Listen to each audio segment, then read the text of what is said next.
Hi there and welcome everybody. It's great to have you here with us this evening. I am excited to have you joining us to talk about the status of financial education here in Pennsylvania, including some up-to-the-minute updates here for you this evening. So a little bit of background first on the Making Sense project, some additional opportunities that we have for you, and then we'll dive right in. At the very end, I will share information about how you can collect or submit for Act 48 and complete your evaluation. By the way, for those who have participated in some of our other webinars, we will batch all of those submissions together and send them off after the last one, at which point all of your hours should be posted. So with that, let's dive in.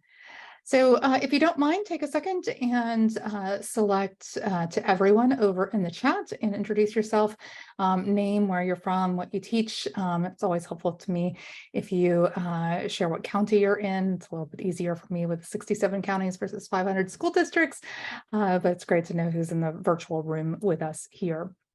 For those of you who aren't as familiar with the Making Sense project, it is a partnership between the Pennsylvania Department of Education and Penn State, focused on financial literacy and economic education, primarily at the K through 12 level.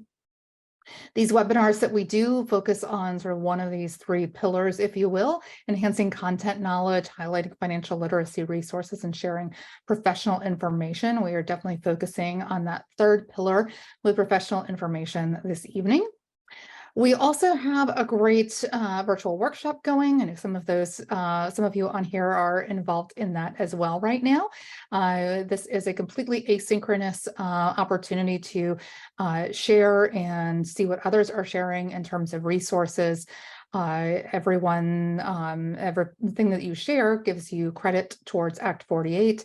For every 4 things that you share, you get an hour. We are doing a minimum of 3 hours and a maximum of 10. So if you have not yet gotten engaged in that, it's not too late. We're likely going to extend that opportunity just a little bit, in part because I've been holding back and letting everybody else dive in with what they want to share. And I'm about to start posting and providing some additional resources as well. So we thought we would keep that open and allow some more folks to get in on that. But we will have a cutoff date at some point for Act 48 submissions, but then we'll continue to leave it open. So if you wish to hop back in there later in the summer or towards fall when you're starting to think about a return to school, or just at some point when you're, maybe looking for an idea, we'll continue to have that open. Again, it's completely asynchronous, all done in the Canvas from Penn State. It does require a Penn State login, which is easy and quick to obtain. But again, feel free to register for that. We do have one more set of webinars coming up on our agenda on May 9th. We will be focusing on the curriculum resource side of things with the Get Smart with Money documentary. And then last but not least, in terms of PD, we also have some book studies coming up, one in May and one in June. Those are going to focus and run for 4 weeks. We were originally thinking 10 hours of Act 48, but as we've gotten into the content, I think because of the way the books are set up, I think we're going to try and get a few more hours out of those, just because we anticipate a couple of questions per week.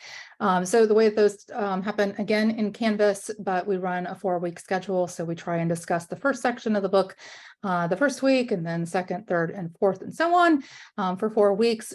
And then I post a series of discussion prompts each week. I only open them 1 week at a time, so you can't just run through the whole thing. It tries to, get us talking about the same thing at the same time. And then you post your response before you can see what anybody else chose even to respond to. So it gives you a lot of flexibility, and we try and get rid of groupthink in that. And then you're asked to respond to 2 other participants. So that's how those work. So again, those are some of our upcoming professional development opportunities. We also have a Facebook group where we invite you to join and offer any questions or share any materials there as well. So let's talk about the status of personal finance education in Pennsylvania as of today, April 25th, 2023. Subject to change tomorrow, who knows? But this is a hot topic, especially considering that we did have our first piece of legislation introduced just on Friday in this legislative session. So this is a constantly evolving sort of status, and it aligns well with when we had this plan to talk about what's going on. So we're going to kick off with a little bit about sort of what is it when we talk about status of financial education, what most people mean by that, as well as then diving into the national view. So, sort of looking sort of top down, national scope, and then how we compare here in Pennsylvania. And then looking at where things are here in the Commonwealth, starting off with local policies and research that we've collected and the data that we've collected over or for the 2022-2023 school year, including the status of every single school district in Pennsylvania, a look at regulation and changes that are being have been asked for and are underway with the academic standards related to personal finance. So that's the regulation side. And then finally, those that new legislation that was just introduced. And then last but not least, we'll try and wrap things up with some resources for those of you that might be interested in sort of sharing where you stand on any of those topics. And then last but not least, if we have time, we'll talk about some Making Sense PA resources as well. Given the nature of this discussion, I wanted to make sure that I point out that any views or opinions expressed today are completely my own. Nothing I say should be taken as the position of the Pennsylvania Department of Education or Penn State University. As much as I'd like, I don't have a crystal ball to answer all of anybody's questions about what may or may not be coming down the pike. I don't have any super duper inside scoop on anything, but I will give you my best interpretation of what is taking place and sort of some educated guesses or some of the things that I'm looking at as indicators of what may or may not happen. So with that, let's dive in on what we talk about what we mean by the status of financial education. By the way, at any point in time, feel free, and thank you for everybody who's already introduced themselves over in the chat. Feel free to pop in with any questions that you might have or comments. I'll be keeping an eye on that as well as the evening progresses. So when we talk about the status of financial education, what does that mean? Are you talking about K-12, across the grade span, or are you talking just high school? Are you looking at it from the local level, like what's the status of financial education in your district, or statewide, or again, at the national level, which we'll turn to in a second? Some of these also get, tossed around, and we'll go into a little bit more detail about some of these things, but like, what do you count as financial education? Do you, are you looking at that as any financial education, or are you only talking about, say, a standalone course? And if so, how long does it have to be to count, if you will? So, it varies tremendously. At the national level, the way that most people sort of think about financial education and the way that, if there was to be a gold star or a gold standard at the national level in particular, we're really looking at, for the most part, historically, this notion of K-12 personal finance standards, recognizing that at the lower grades, we're certainly looking at integration into other core curriculum areas, and then progressing to standalone courses or embedded courses, content that's embedded into other courses, in particular at the high school level. So I put together a little chart that just sort of looks at where we stack up against the rest of the country. So you'll see that across the nation, 47 states have personal finance in their standards. We are one of those. And 40 of those require implementation. I'll talk a little bit more about required implementation when we get to the components here about regulation. Do we have a course that's required to be offered? No, we don't have that here in Pennsylvania, although 27 states do. Similarly, there's no requirement necessarily for embedded coursework. It's not delineated in that way. We have what we consider planned instruction. So that goes under the implementation of the standards, but not specific coursework that's required. And that has a lot to do with how, states vary tremendously and how they address courses and resources and graduation requirements. Every state is a little bit different in that regard. Pennsylvania, as I have said time and time again, for those of you who have been around me for long enough, we are a highly locally controlled state. We do not have a list of state of courses that are approved in the state. If you want to offer a course that no other school in Pennsylvania has, go for it. If a school district, school board approves it, that's totally feasible. It doesn't have to be off some list. Whatever resources a local district wants to use, or a local school, that is also local control. It doesn't have to come off of a pre-approved list of curriculum resources.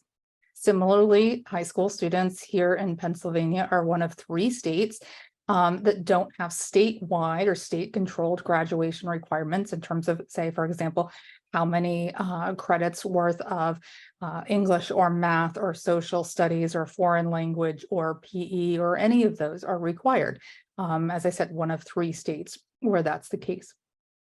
So similarly then, along that course required for graduation, we are not, because historically, courses for graduation have been a local decision. And then, how does that compare with the nation? I'll talk about this again in a second. This is a constantly evolving number, the one that fluctuates the most of all of these. And right now, I would say that is 18, but I think it actually might be 19.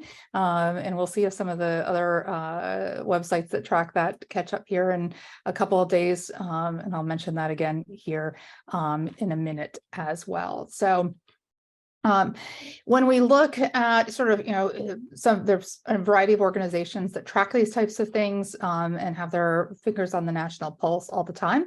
Next Gen Personal Finance, or NGPF, is certainly one of the leaders in this. They issue a State of Financial Education report each year. The most recent one was just issued within the last month. You can download that there. They also have an constantly updated list of states and where they stand in terms of whether or not they guarantee. So these are their gold standard states, the guarantee or requirement for personal finance. Of the 18 that are on this map as of today, West Virginia's has been passed this year, and I think Idaho will join this. Their governor, I believe, just signed legislation on Friday. So 8 of these are fully implemented, meaning these requirements have been around for quite a while. 10 of them are in the process of being implemented. And we'll come back to this when we get to what might happen down the road, for example, in Pennsylvania, if legislative efforts underway are to continue. So this has been an incredible amount of change and increase here recently, with a lot of activity last year in terms of legislation and the year before.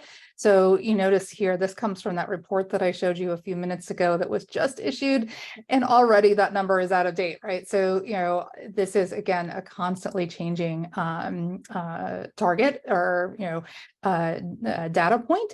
So speaking of which, bill tracker, that is certainly one that is updated on a very regular basis, and Pennsylvania just changed its status as of Friday. So there are 92 bills introduced in, what does this say, 31 states, and some of those are more active or have seen action than others, and so this is, a constantly evolving sort of, as I've said, a data point.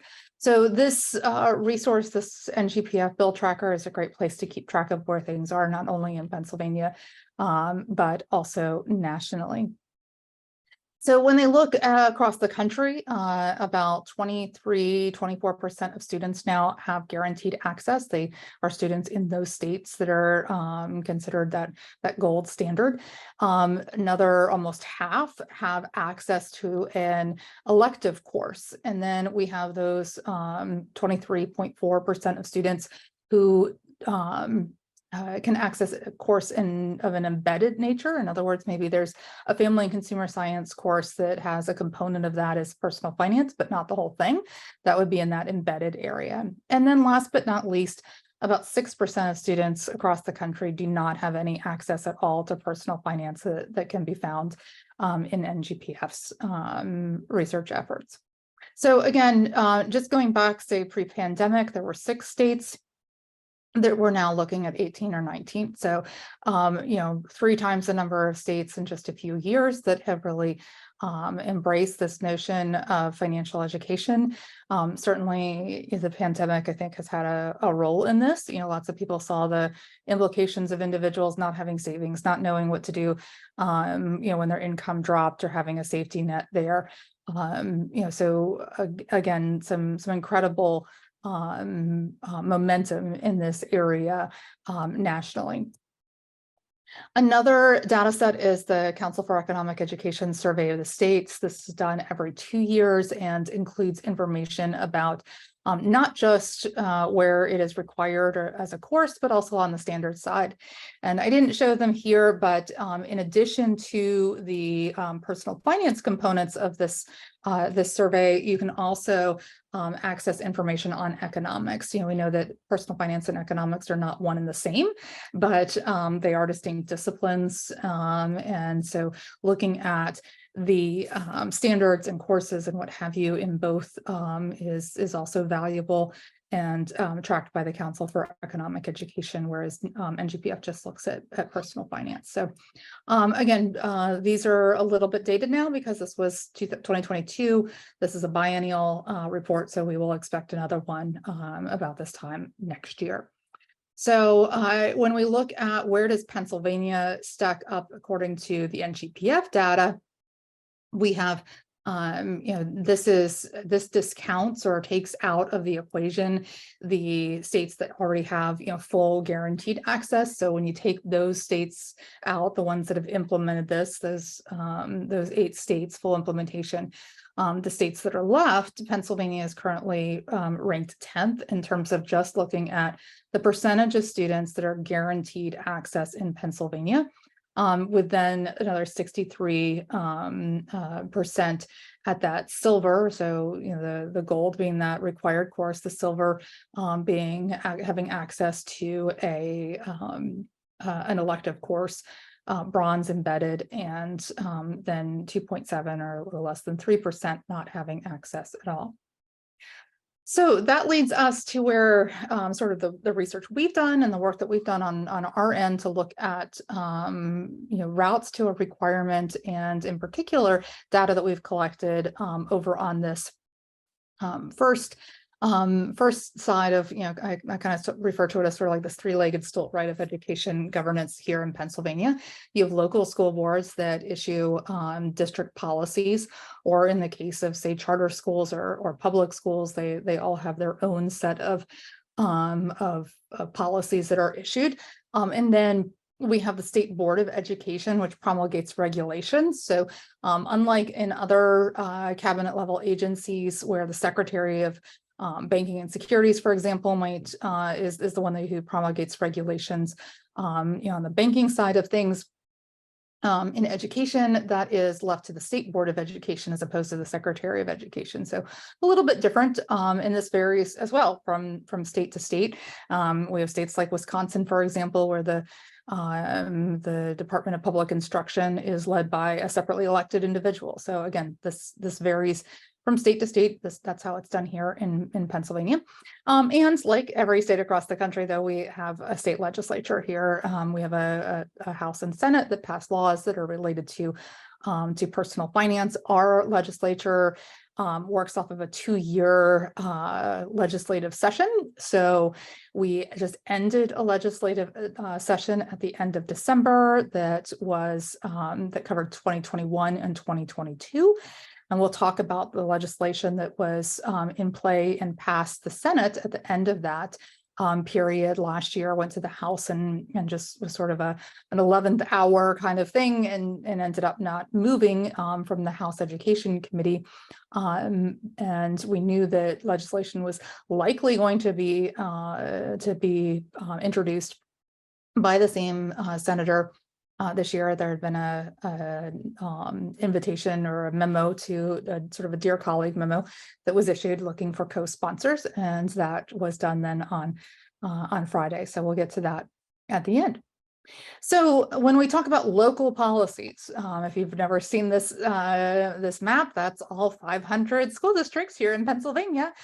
Just a few. I still feel like sometimes I've been in this world now, working with school districts and financial education for over 20 years, and I should know all of them by now, but I still don't. So anyhow, every once in a while, I'm like, wait, where is that one?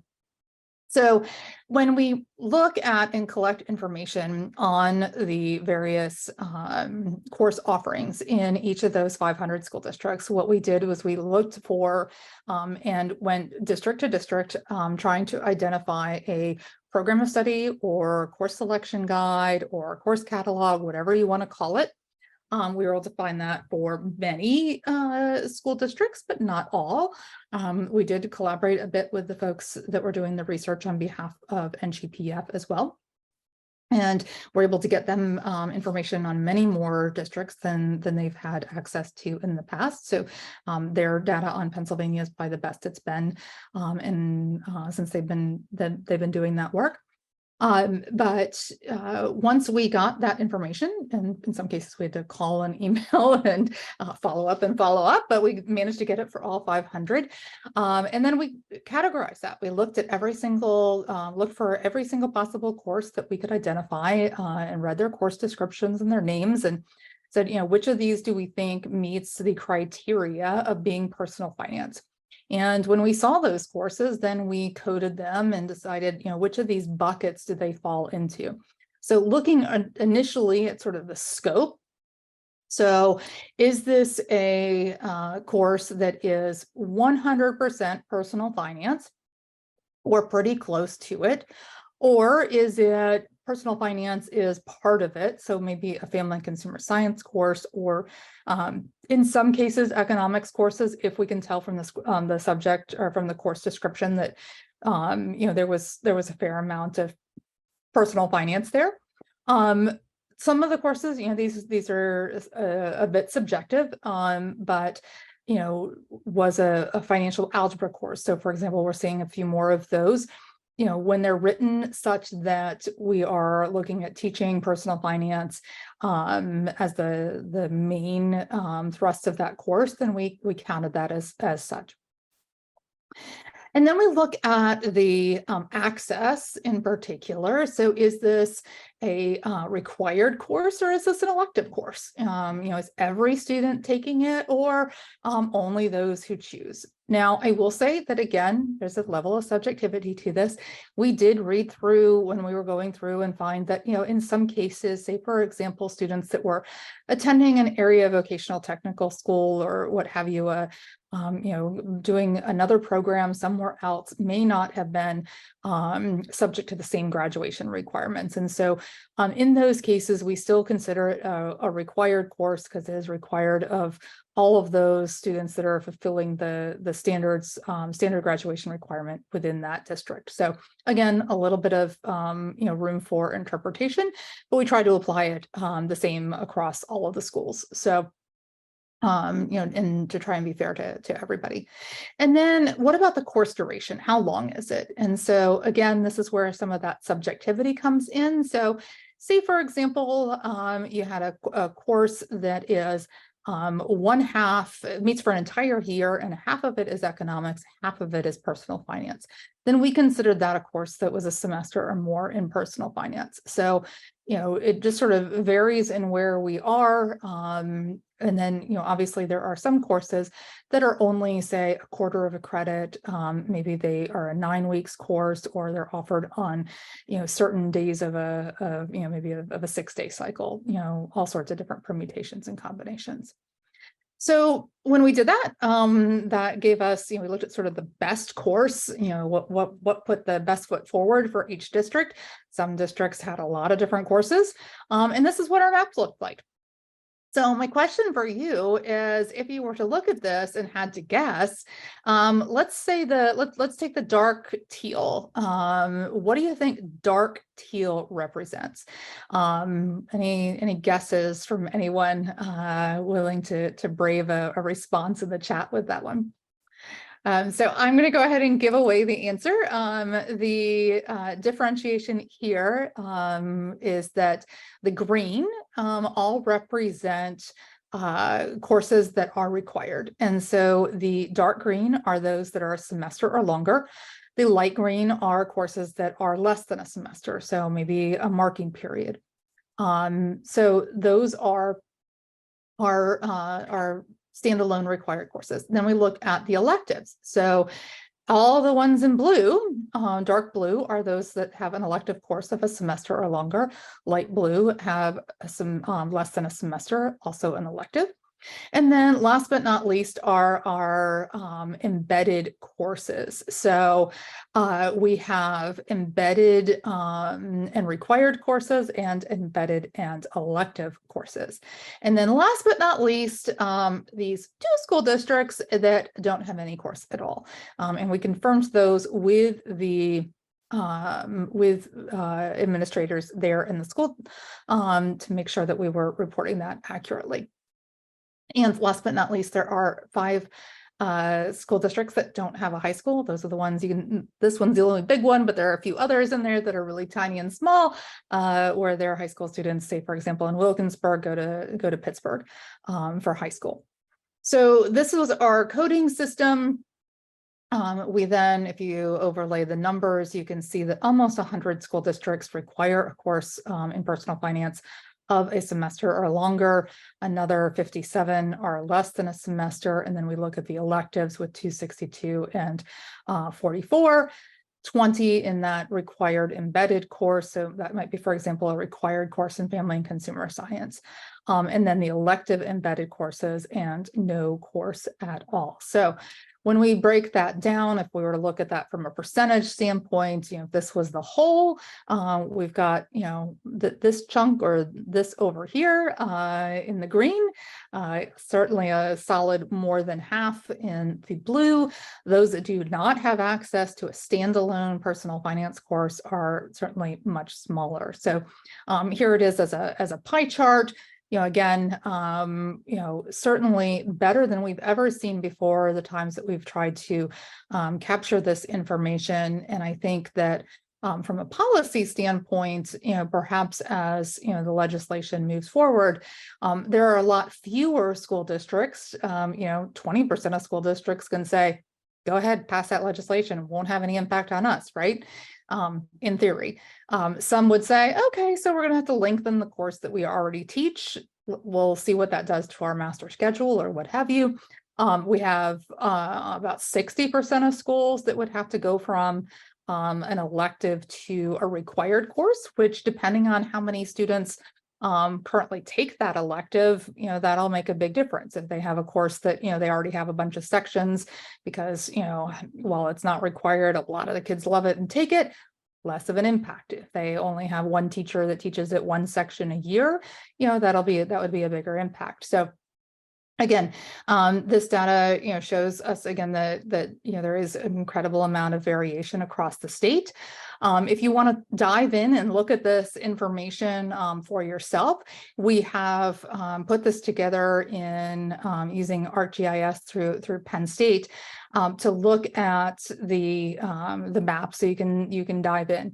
I will confess, I am still trying to work out some of the kinks with this map. In particular, I have this table that has all sorts of other information that works on my end, but not on this end, to show you all of that.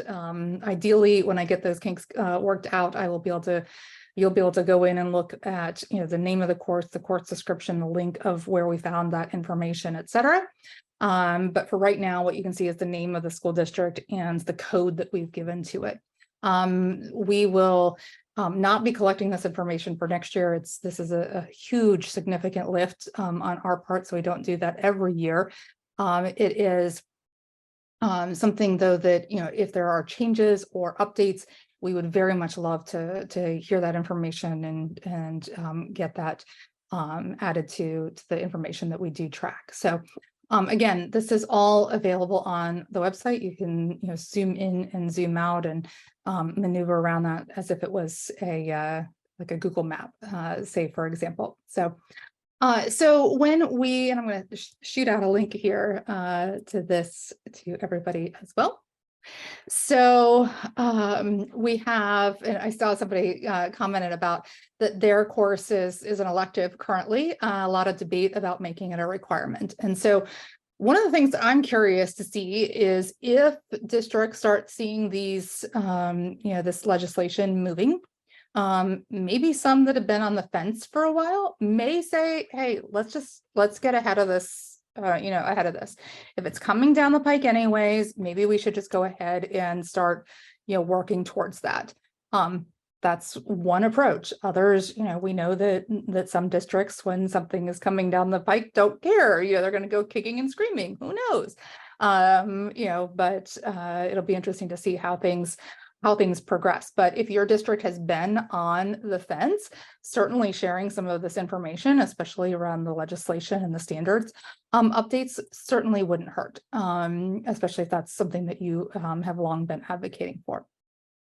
So speaking of those other components, let's look at the regulations. So for those of you who don't necessarily speak education policy speak, the Pennsylvania Code and Bulletin, this is where you would find all the information on regulations from every single area. So the education ones are right between corporations and business associations, or after that and before environmental protection. So that's where they fall.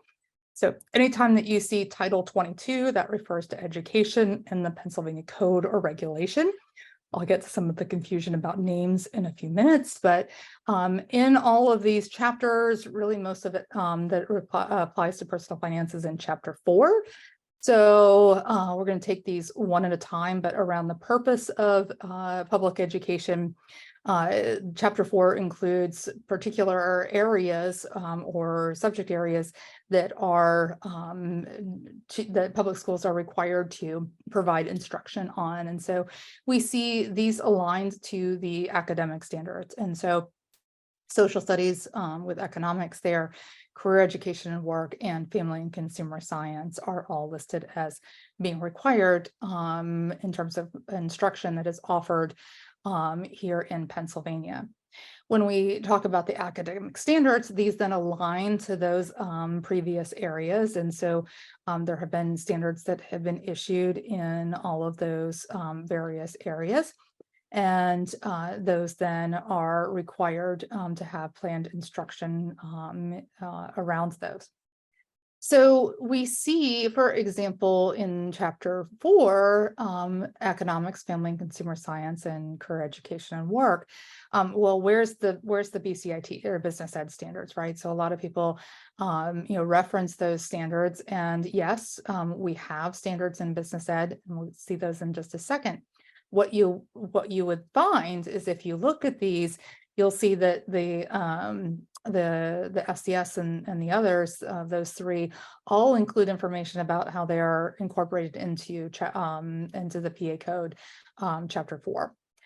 When you look at the academic standards for business, those are not. And so unfortunately, the business standards have some of the meatiest content in terms of personal finance, but they're not in Chapter 4. So they do not carry that same force of regulation, if you will. And so with that in mind, and with, in particular, some of the legislators that sit on or sat on the State Board of Education, there was a very strong interest to take a look at the standards that are in Chapter 4, these three at the top again, and charge PDE with reviewing those and looking for ways or recommendations around incorporating more personal finance into those standards. So last fall, a request was sent out, and candidates were invited, or individuals were invited to submit their names and qualifications, and a bunch of over 100 or so, well over 100 individuals submitted their but they're through their hats in the ring, so to speak, more so than could be selected. And so groups were chosen for each of those three areas, and they have been meeting the last month or so to evaluate the standards in each of those three areas and make recommendations then to PDE, which will then make recommendations to the board around what should be done with those standards. So we anticipate that that there will be recommendations coming from that. I don't know yet what those will be, but certainly we anticipate some changes to those standards and enhancement of the personal finance content in those. So when we look at the components of the regulations around planned instruction, we see that planned instruction aligned with academic standards in the areas that are listed. So economics and career education and family and consumer science has to take place in the middle school, either as its own course or as a unit of instruction that is left to the local district to determine. Similarly, that provision is here at the high school level, where we also see a requirement for planned instruction aligned with the academic standards. So you can see here why, if we have more personal finance content in those standards, and there's already a fair amount, but it's not comprehensive at this point. So if there was a more comprehensive approach to the academic standards, or to personal finance in the academic standards, then there would be a requirement for all schools to address that. So that is that's the regulatory approach to more of a requirement, if you will, for personal finance instruction. Of course, no, because, as before, this is, whether it doesn't matter if it is a course or an instructional unit. Here it says may be provided as a separate course or as an instructional unit. So flexibility there. But if there's more personal finance, or all the personal finance is in those standards, would be required. And if a school was not doing it, they can they're subject to being reported to the department, and potential for action to be taken. So what does the state require in terms of graduation requirements? Well, it says, hey, all of you local school entities, you must develop graduation requirements. And so that's why we see all of those locally different requirements.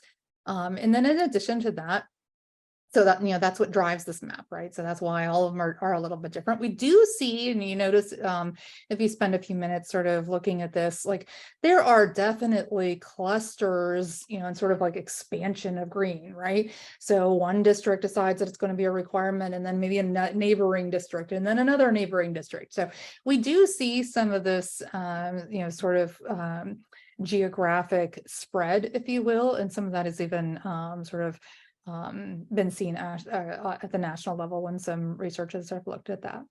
So in addition to those, the local districts being required to come up with recommendations or graduation requirements, we do have a requirement for Keystone exams and alternative pathways, but that is by no means a comprehensive list of all the courses that students must take. So that is the regulatory leg of that three-legged stool.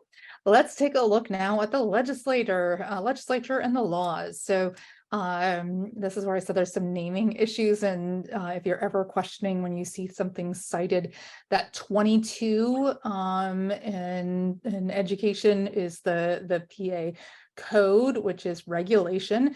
The public school code, why they both have to be called code, drives me crazy. But anyhow, the public school code of 1949, that you're looking at law. So any legislation really that tries to change anything or do anything with education here in Pennsylvania, you're going to see it quoted in the legislation, an amendment to the public school code of 1949.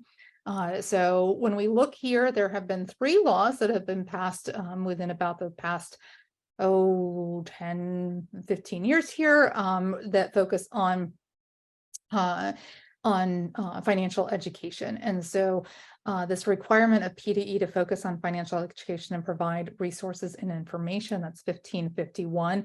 That really is what was the impetus for the Making Sense project. So that requirement that PDE focus on this led to the partnership with Penn State to assist the department in meeting the requirements of this legislation. And then we saw legislation that required PDE to create those BCIT or business computer information technology courses. So you can see that was from 2010. So that was, not quite 13 years ago. Will be 13 years come November. So those pieces of legislation have been, those actually got passed at the same time, both with Act 104 of 2010. And then Section 1605 is the most recent. This one allowed for, and this is from 2019, that courses in personal finance could count for math, social studies, business ed, or FCS from a graduation standpoint at the local level, as so long as that there was no more than 1 full credit given in math between personal finance, and it references subsection C, which is the one before that, which allows computer science courses to get math credit. So you could do, for example, a semester of each and have a full credit and count those towards a math credit at the local level. In that legislation, it was discussed that certification was irrelevant to the granting of credit or interpreted as such, and that it does require a local decision or policy. And we saw a lot of that mentioned when we looked at those local school district policies. So then last year, or in the 2021-2022 session, now I should say, there has been legislation that would require a course in personal finance introduced in Pennsylvania for every session that I can remember going back to, I would say probably 2005 or so, and maybe even before that.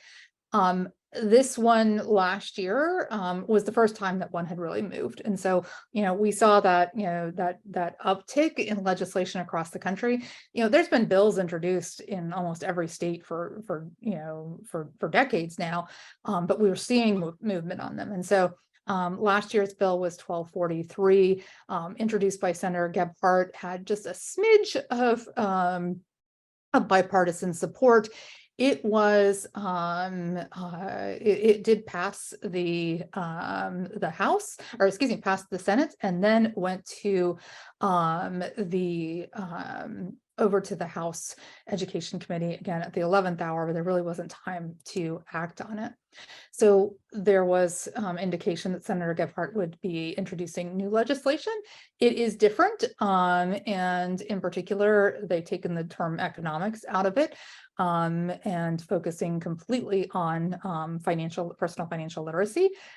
Now, if we look at the sponsors here, there's certainly more bipartisan support for this, and quite a bit of support from members of the Senate Education Committee. So those that are outlined here are all members, including the chair of the Senate Education Committee. So it is, those are some indicators that I would pay attention to.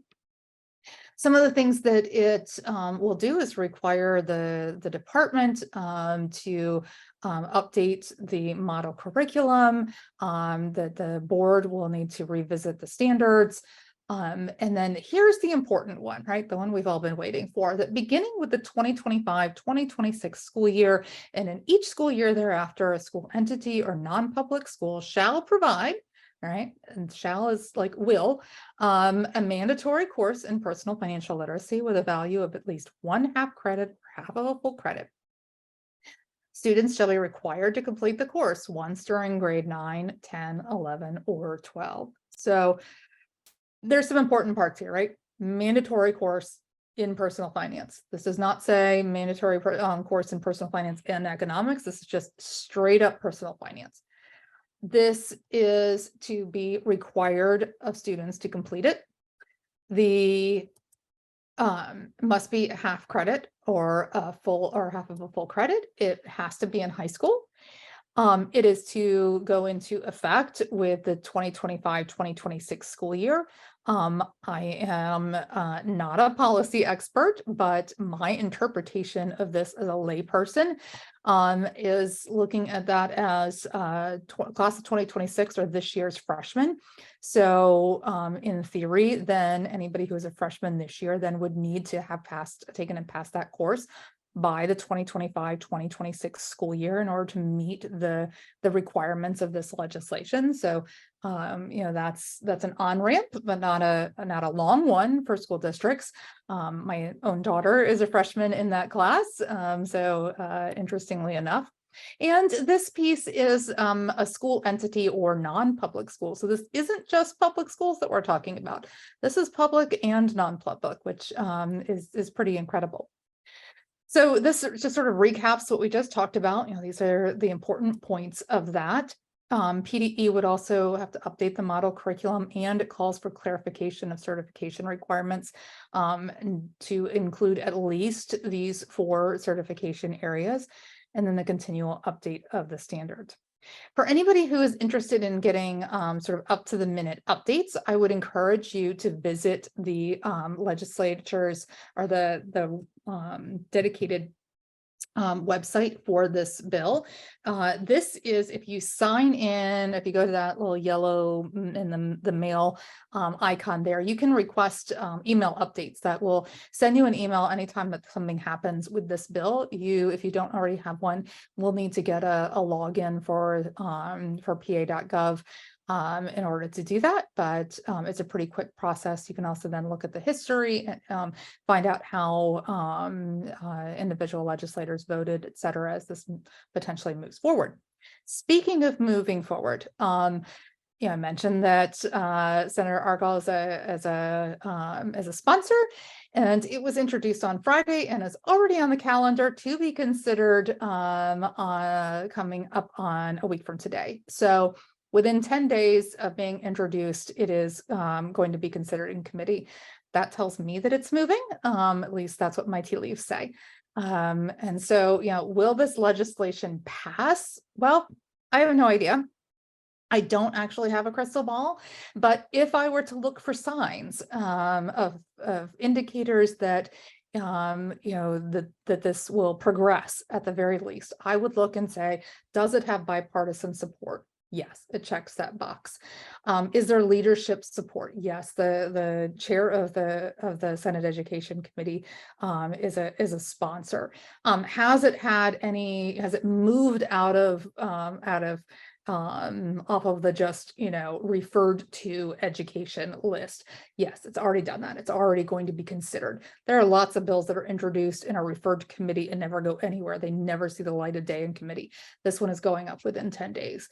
So all of those are like the tea leaves that I would read, or look for signs in my crystal ball if I had one, and those are all pointing to action. It did pass unanimously in the Senate last time, and then the question is, if you remember sort of your how a bill becomes a law, we could do the little song from our old schoolhouse rock days. This would then go over to the House. There is not sort of a companion bill working its way through the House. If it were, then that would go through a slightly different process. So we'll see. And then obviously we'll see where the governor stands on this.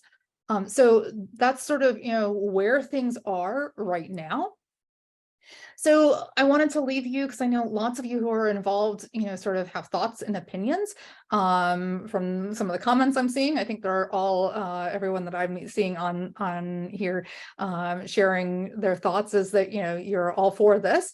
I know that there may be educators and in particular administrators that perhaps are not. We'll see where that falls out. In the past, PSBA and the school administrators groups, for example, have been in opposition of this, simply from the fact that it takes away that local control. But again, we'll see where this goes.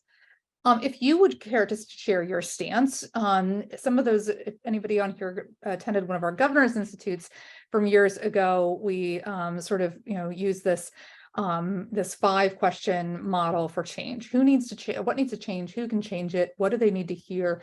From whom do they need to hear it? And in what form or forms do they need to hear that? And a lot of people who left our Governors Institutes for years went on to use sort of this framework and others to get those numbers up, to get all those courses that are required across the state. That's really been ground level up.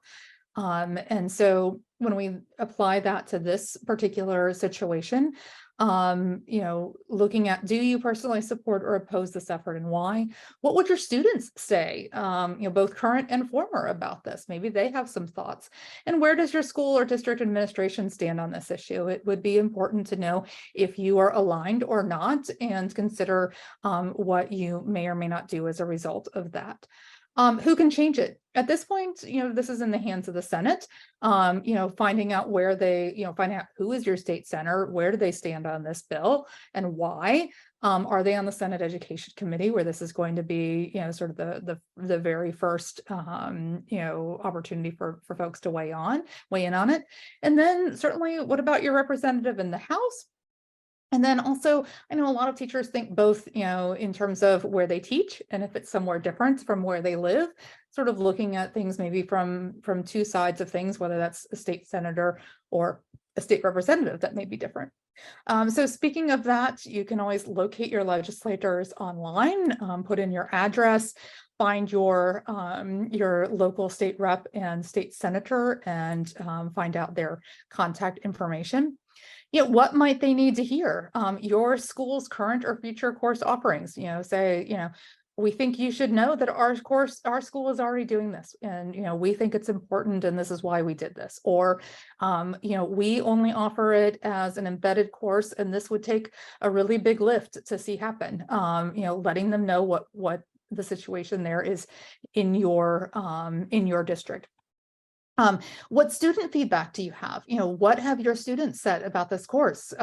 In some cases, what have their parents said to you about the meaning of this course? Maybe some of them need to hear that, either from you or from students and parents in particular.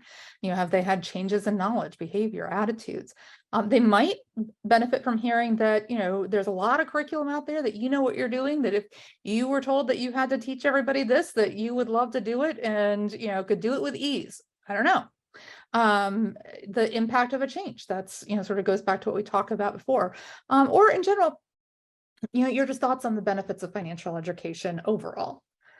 There are a number of organizations that have put together resources to help in terms of advocating for financial education. So Fastlane, which is out of GFLEC, out of George Washington University, and GPF has statistics and resources for advocating. Those are mostly focused on the local level. University of Chicago, same thing, but they offer some resources that I think are great, including this Facts and Figures Bank, some really good, well-researched papers and other things that you can go in sort of with your facts. The statistics, where things are, and why you think that matters. To turn all of these green, what would that mean to you? What would that mean to students? What would that mean in your local district in terms of, do you have enough teachers to do this? What would it mean to you if you only could teach personal finance and any of the other courses that you take away, that you teach right now would be taken away? All of those are implications. Who do they need to hear from? I mentioned some of these earlier. You might also think about some of your local business partners, like maybe a credit union or bank that you work with, just the general public and constituents that might think this is important. So again, those some of those resources from University of Chicago come from these advocacy toolkit for students, a teacher toolkit, and then a general financial education advocate toolkit. Fastlane that I mentioned before also has what they call an advocacy manual that has some great resources, and I'll show you a couple more here in a second. So in what forms? An email, certainly, a call, a visit, a letter, the good old-fashioned kind, social media, maybe a letter to the editor. Again, This could be from you, this could be from your students. Maybe you have students that want to lead an initiative. There are bills in other states that have been driven by student advocates. So if you have some gung-ho students that you think, would love to take this and run and put it on their college application that they help to get, make personal finance a requirement for all students in Pennsylvania, who knows? That has been done in other states and had an incredible impact. There are in these toolkits and these resources, and this from their advocacy manual tools. This is for sending a letter, getting media coverage. This is linked there about writing letters to elected officials, social media, emails, op-ed advice, as well as links to some that have been issued in the past. So just a plethora of different resources out there. Again, some of these are focused on the local level, which is certainly still a possibility. I know a lot of you are still pushing for this at the local level to make it a requirement. And that may be, depending on where this legislation goes, that could still be the only avenue for a long time. So, lots of different ways to look at this. The last one I want to mention is FinEd 50. Not quite as many resources there, but I didn't want to leave it off of the list, so to speak.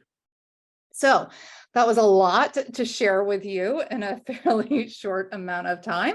I have just a few more comments coming to you about resources from the Making Sense Project. Just as a reminder, if you're not familiar, we offer curriculum resources as well as professional development, what we do here for everybody across the state.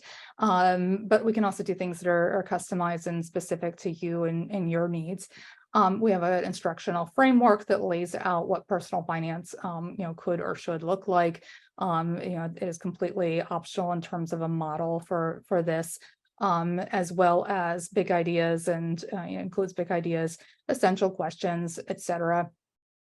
We do, help schools and with course development, resource selection, curriculum alignment. So any of that is of interest to anyone, please don't hesitate to reach out.